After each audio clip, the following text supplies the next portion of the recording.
वो नाटक दिखलाऊंगा, उसके हृदय से तुमको बहुत सम्मान दिलवाऊंगा।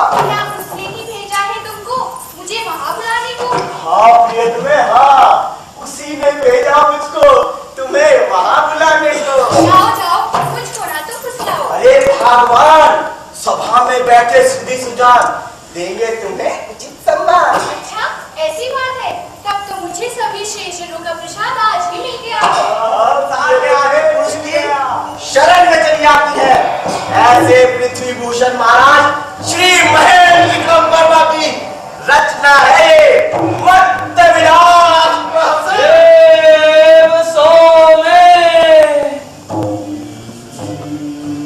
सत्य कहा है किसी ने, तब करके मिलता मनचाहा रूप। जैसे मूसलाधार वर्षा के बाद खिल जाती है तुमने परम तप का जो किया विधि पूर्वक पालन, सुंदरता का भंडार बन गया। तुम्हारी विरह के मद में मतवाला हूँ मैं, मतवाला मदिरा के मद में।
वाणी के शब्द हो रहे हैं आगे पीछे, आगे पीछे।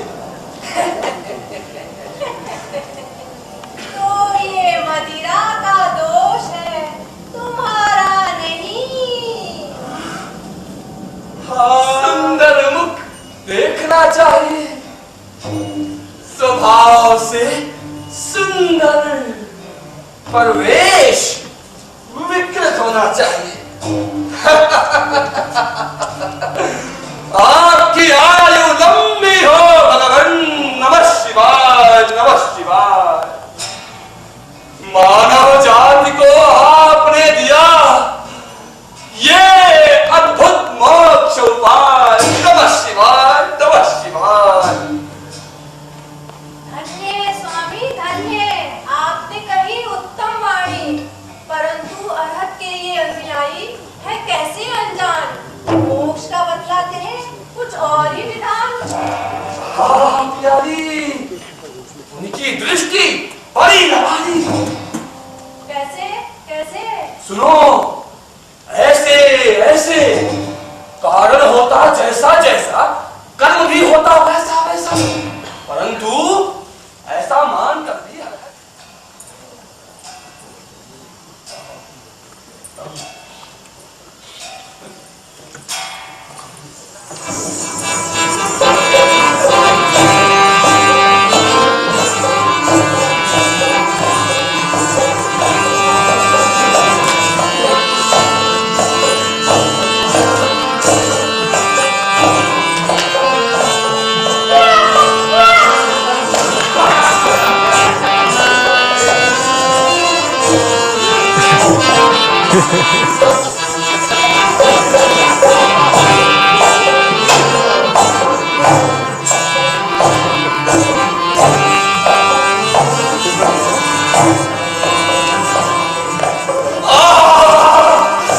ये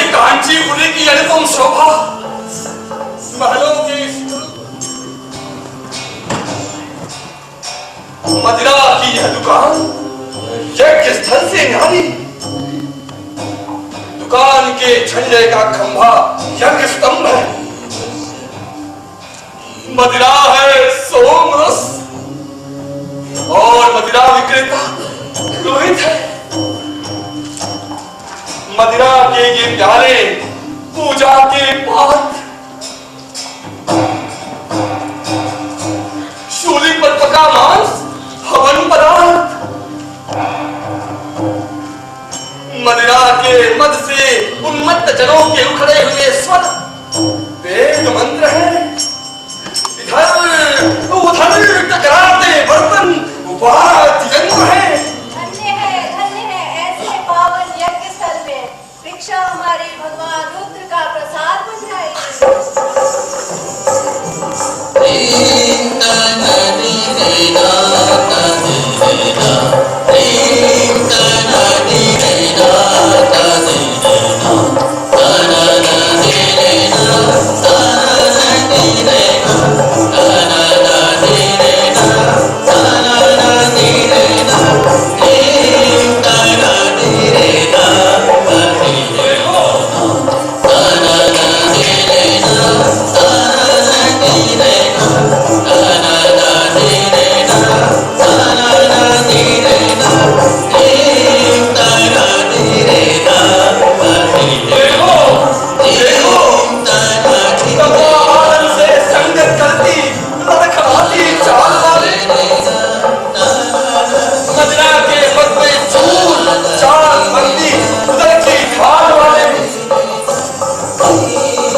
ज्ञान हो गया।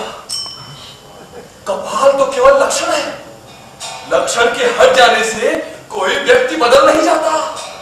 जैसे सींग के हट जाने पर कोई बैल ही तो कहलाता है, वैसे ही कपाल के हट जाने पर कपाली सदा कपाली ही कहलाएगा। धन्य है स्वामी, धन्य है। आपने तो मोक्षदायी ज्ञान का बखान ही कर दिया, परंतु सोचना तो होगा कि दुष्ट ने हमारा कपाल हट लिया। हाँ।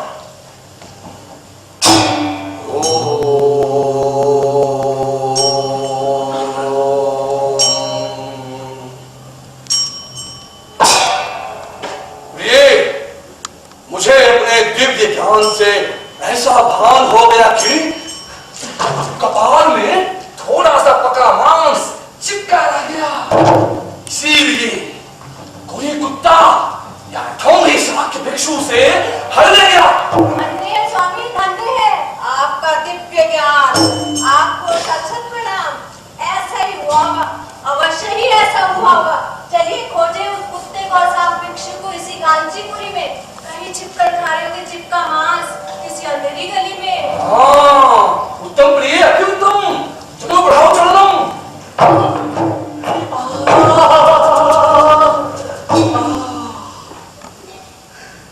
परम भक्त धनदास सेठ की महिमा तो बड़ी अपार है। उन्होंने निर्धनों को भोजन और वस्त्र के साथ साथ आवास भी दे दिया।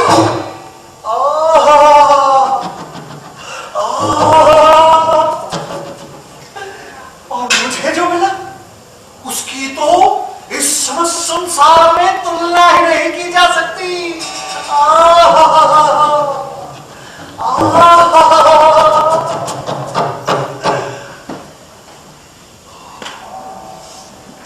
कितना दिव्य भोजन पाया मैंने। मनमोहक रंगों वाला, मनमादक सुगंध वाला,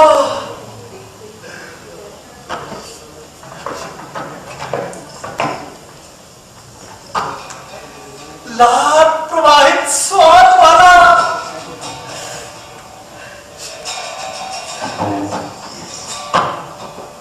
मछली मांस से युक्त नाना प्रकार के व्यंजन वाला,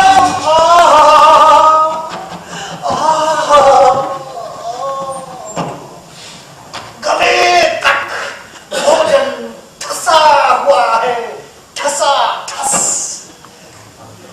फिर भी व्यंजनों का नाम लेते ही मुख से लाल प्रवाहित होने लगी। सम्यक ज्ञान वाले सुधीजन सहज ही अनुमान लगा सकते हैं कि ऐसा दिव्य भोजन समस्त मृत्यु लोक में और कहीं नहीं मिल सकता। इसलिए मैं तो अब धनदास सेठ के राज विहार में ही जाता हूँ।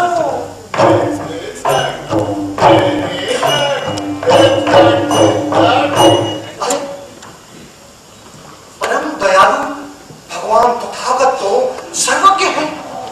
उन्होंने भिक्षु संघ के लिए महलों में रहना, कोमल और स्थूल गद्दों वाले पलंग पर सोना, दोपहर से पूर्व नाना प्रकार के स्वादिष्ट भोजन करना और दोपहर के पश्चात संध्या काल में विशेष स्वादिष्ट पेय ग्रहण करना, 5 प्रकार की सुगंधों वाले पान का चर्वण करना, कोमल मादक रंग और सुगंध वाले वस्त्रों को धारण करना आदि उपदेश तो लिखे, लेकिन मदिरा का नियमित सेवन करना और सुंदर स्त्रियों के साथ रमण करना आदि क्यों नहीं लिखा?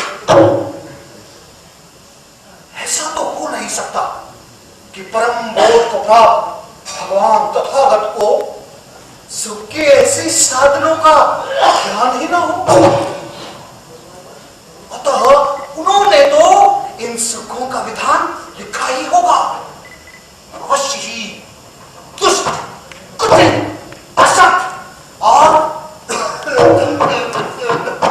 वृद्ध हो चुके बौद्ध भिक्षुओं ने शक्ति से ईर्ष्यावश पिटक ग्रंथों में से ये वाला विधान ही हटा दिया। अब मैं पिटक ग्रंथों की मूल प्रतियां कहां से प्राप्त करूं?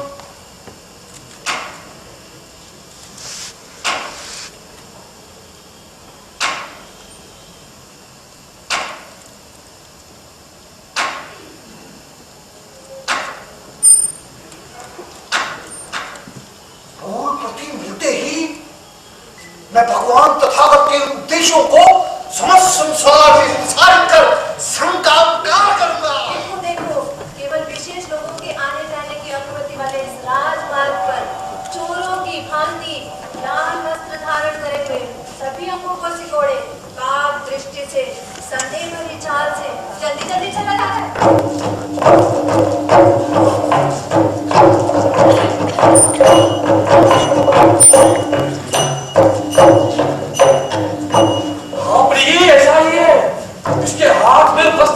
छुपा हुआ कुछ और भी है। हाँ, इसके पास जाकर इसे पकड़कर जाने इसका रहस्य। तो ये अत्युत्तम, बढ़ाओ द्रुत गति से चलना।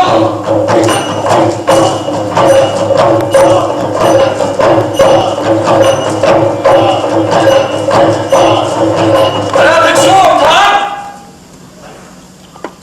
मुझे इस प्रकार कौन बुला रहा? अरे ये एकांतवासी दुष्ट कपालिक मदिरा मद में चूर इस कपालिक के आगे न पड़ने में ही कुशलता है। तो ये मिल गया, कपाल मिल गया। मुझे देखकर भयभीत होकर भागना ही इसकी चोर होने का प्रभाव है।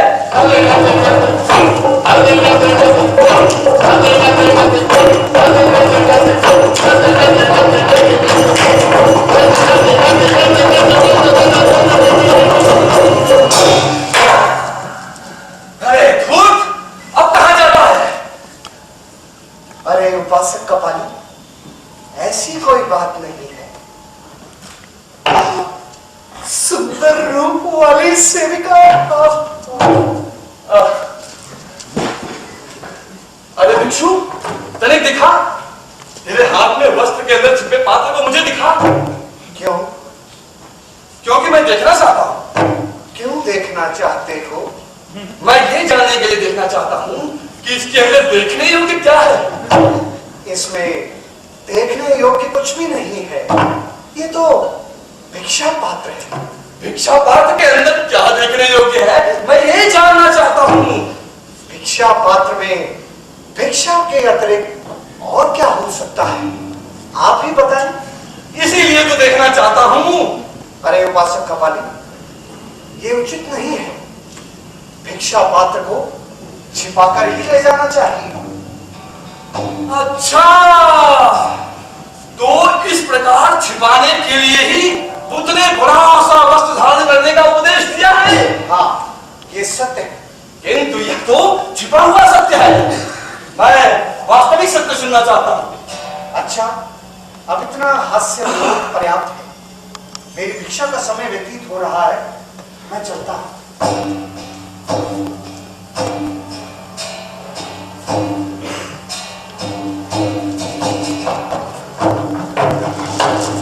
अरे बोल, मेरे कपाल में। नमो बुद्धाय, नमो बुद्धाय। अब बोलो नमो खरपटाय, नमो खरपटाय, जिसने चोर शास्त्र की रचना की। और चोरी की विद्या में तो बुद्ध खरपट से भी बढ़कर है, क्योंकि उसने वेदांतों से, पुराणों से, महाभारत से विषयों को चुरा चुरा कर ब्राह्मणों के देखते देखते अपना कोष भर लिया। पाप शांत हो, पाप शांत हो। ऐसे सदाचारी तपस्वी का पाप कैसे शांत हो? स्वामी, आप तो थके हुए दिखाई पड़ रहे हैं। शक्ति आप में रही नहीं। ये भिक्षु सरलता से कपाल देने वाला नहीं। तो इस भोसिंग से मदिरा पीकर शक्तिशाली हो लीजिए और इस दुष्ट भिक्षु से युद्ध कर अपना कपाल पुनः प्राप्त कर लीजिए।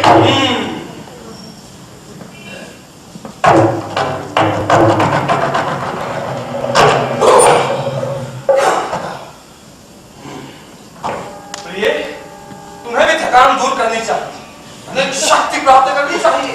अवश्य, इस दुष्ट भिक्षु से युद्ध करने में आपको मेरी सहयोग की आवश्यकता पड़ सकती है।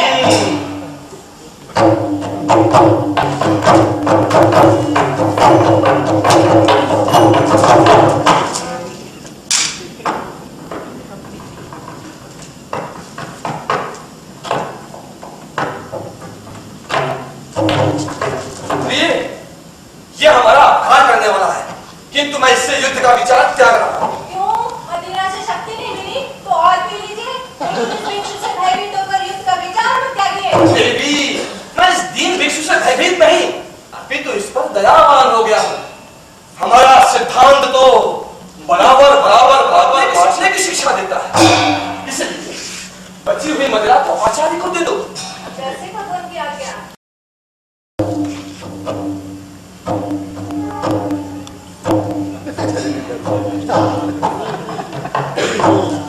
आर्य, लीजिए, ग्रहण कीजिए।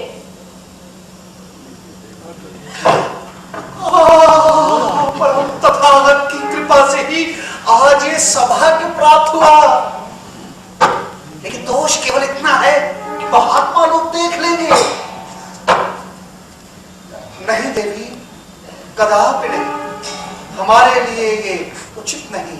भूत भिक्षु दूर हो जा, तेरा इतना भाग्य कहाँ? प्यारी देखो देखो, हृदय में तो कामना की ज्वाला जलवा रही है और वाणी संयम की श्रृंखला में जकड़ी है। क्या अभी तुम्हें मुझ पर दया नहीं आती? अरे दया ही आ गई तो मैं वैरागी कैसे कहलाऊंगा? राग से रहित व्यक्ति को क्रोध से भी रहित होना चाहिए, तभी तो वो वैरागी कहलाएगा। ठीक है, मैं तुम पर क्रोध नहीं करूंगा। यदि तू मुझे मेरा कपाल लौटा देगा तो? तुम्हारा क्या कपाल? कैसा कपाल? कैसा कपाल कहता है? तुम जैसे चोरों को यही शुभा देता है। मोह के कारण तुम्हारे पिता बुद्ध ने पर्वत और सागर जैसी विशाल वस्तुओं को भी कह दिया। ये सब कोई बड़ी बात नहीं जब तुमने मेरा छोटा सा कपाल छिपा दिया। स्वामी, ये प्रेम का पात्र नहीं, भी तो ये तलवार और छीन लीजिए अपना कपाल। ए वस्तु, ए वस्तु, ए वस्तु, ए वस्तु, ए वस्तु, ए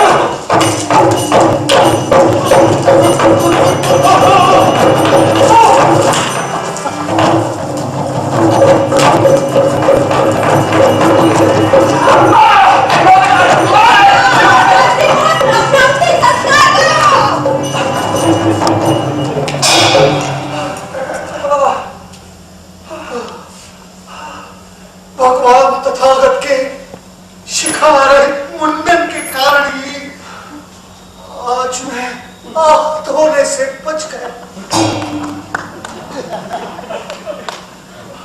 लेकिन दोष केवल इतना है,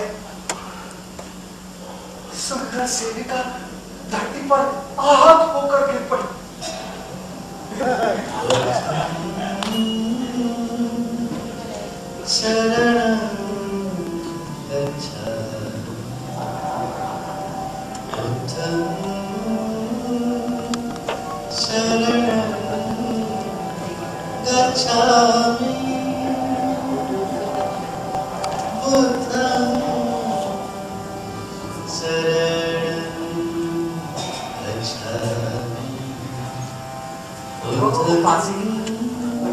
अरे महेश्वरों, देखो तो, ये दुष्ट भिक्षु नामधारी राक्षस मेरी प्रियतमा का पानी ग्रहण कर रहा है।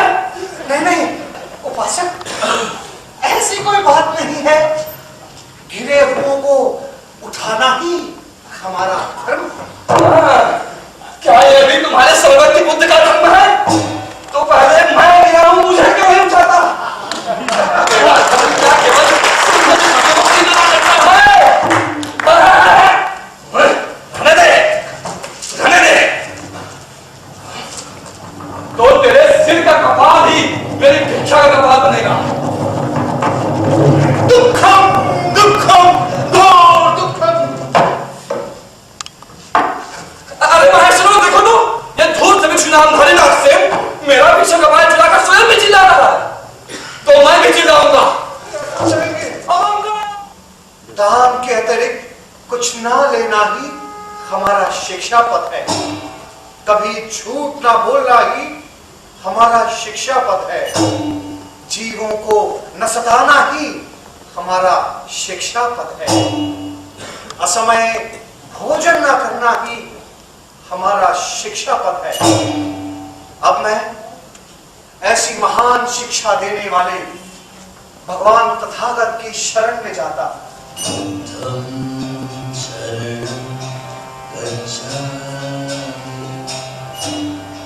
अरे सत्यसो, इनके धर्म में तो इस प्रकार का नियम है, अतः चोरी का आरोप इन्हें अस्वीकार है। इस विषय में तुम्हारा क्या विचार है? झूठ ना बोलना ही तो हमारे धर्म का आधार है। इस प्रकार तो तुम दोनों के धर्म और नियम युक्तिपूर्ण है, तो निर्णय का क्या उपाय है? निर्णय तो हो चुका है।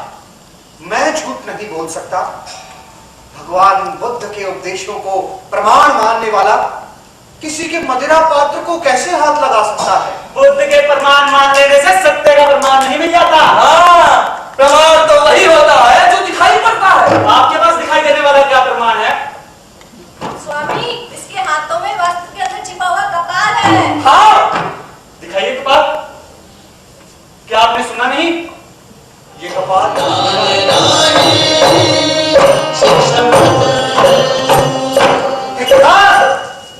जिस बात पर लज्जित होना चाहिए उस बात पर नाच रहे हो। अरे कौन कौन नाच रहा है? जैसे मलय पवन के झोंकों से प्रेम लताएं चूमती है, वैसे ही अपने खोए हुए कपाल के मिल जाने पर मेरा तन मन प्रसन्न होकर झूम रहा है। इसे ये मूर्ख नृत्य समझ रहा है। अरे अरे अरे अरे, व्यर्थ के तन मन के प्रसन्न हो जाने से इसकी बुद्धि भ्रष्ट हो गई है। मेरे कपाल को प्रत्यक्ष देख लेने के बाद भी ये उसे अपना बता रहा है। भगवान, क्या इसे दृष्टि दोष भी हो गया है? जरा पूछिए तो इससे कि इसके कपाल का रंग क्या है? अरे इसमें पूछना क्या है? मैंने तो इसे देखा ही है। यह कपाल कौवे से भी काला है। लाल कपाल को काला बता रहा है। इससे तो यही सिद्ध होता है कि यह कपाल इसका नहीं। जो सब सद्गुणों से युक्त चमकता था ब्रह्मा के कपाल समान, जो परम सुंदर था पूर्ण चंद्रमा के समान और महकता था सदा मदिरा की सुगंध से, मैला हो गया भिक्षु के कपड़ों से और भर गया दुर्गंध से।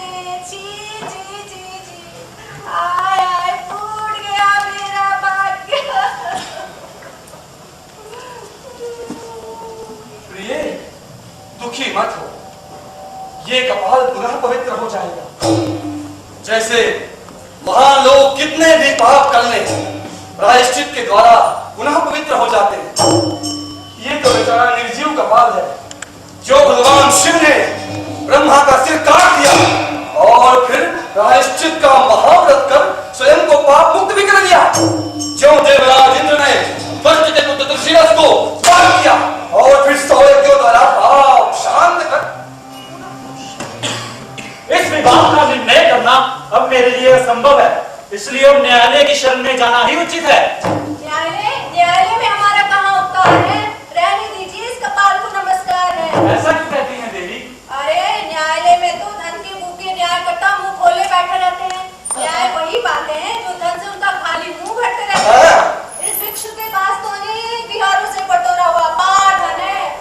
हमें कहाँ न्याय की आस है? हमारा जीवन तो निपट निर्धन है। नहीं नहीं, ऐसा कहना उचित नहीं है। न्यायालय में सच्चे, गंभीर, कुलीन और सज्जन लोग भी होते हैं। वो न्याय और सच्चे को अपने सर पर ऐसे धारण करते हैं जैसे लोहे के सुदीर्घ खंभे महल को धारण करते हैं। रहने दीजिए, हमें ऐसा सोचने की आवश्यकता नहीं है। सच्चे व्यक्ति को अन्याय से डर होता नहीं। तब तो निडर व्यक्ति को ही आगे चलना चाहिए।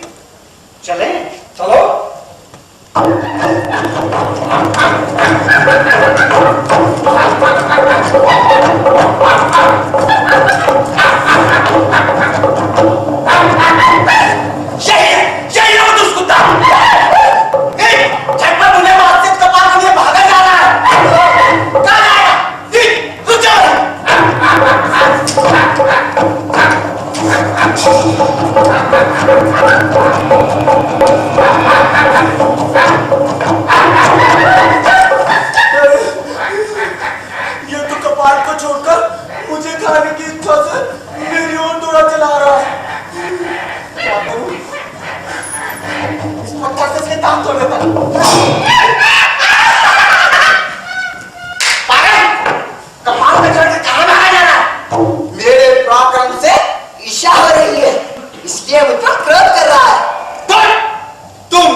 मैं उनको बन जाऊं उनका, जैसे भीमसेन का था घटोत्कच। और सुनो, मेरे पेट में शूल धारण किए नाना वेशधारी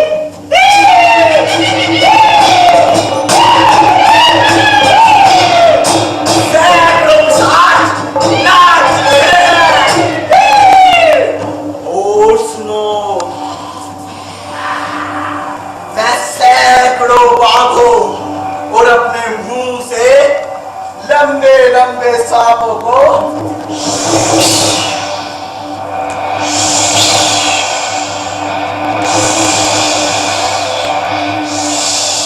छोड़ रहा हूं। गले में इनके उत्तरी बासी मालाओं का जाल है। पहले चीथड़े वस्त्रों की सुषमा का ये हाल है। जो साक्षात कूड़ेदान कोई दौड़ रहा विकराल है। अभी इन्हीं के पास चलता हूं।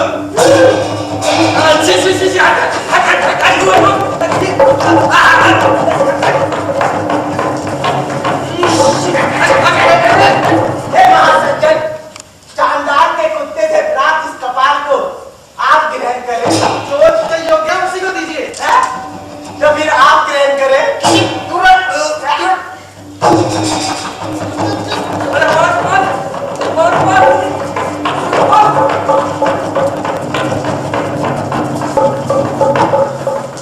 हे महाब्राह्मण, आप ग्रहण करें। भगवान की कृपा से आज मैं फिर कपाली हो गया। अरे नासिकुल, तुम इस खाने में था। दूसरा प्राण निकल जा रहा है। आप तो मेरी सहायता कीजिए। हाँ, हम दोनों तुम्हारे साथ हैं।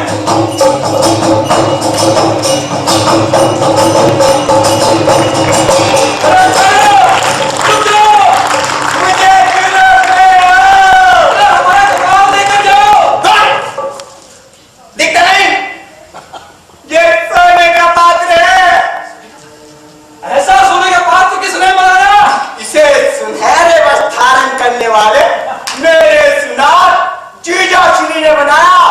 इसीलिए तो ये मेरे द्वारा स्वर्ण पात कहलाया। ये आदमी क्या कह रहा है? अरे मैं कह रहा हूं,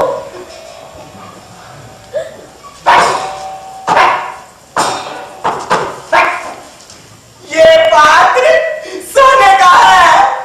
क्या ये व्यक्ति पागल है?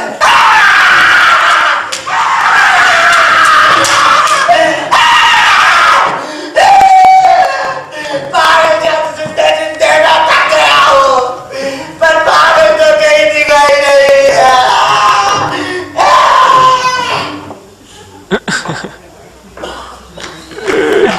ऐसा है, इस पात्र को आप वो देखो, वो बाहर दीवार के पीछे ओझल हो गया। जल्दी से उसका पीछा करो।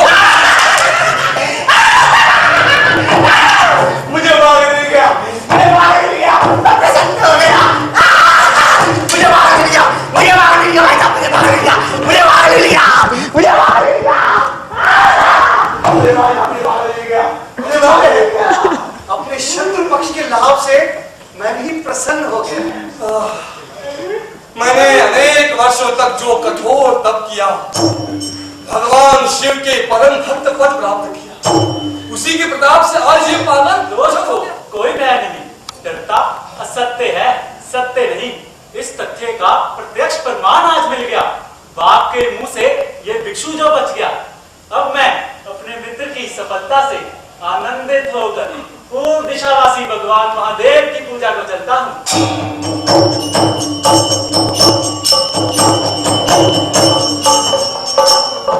आज से तुम दोनों का पुराना विरोध उसी तरह प्रतिकारी हो जैसे किरात देशधारी शिव और अर्जुन का था।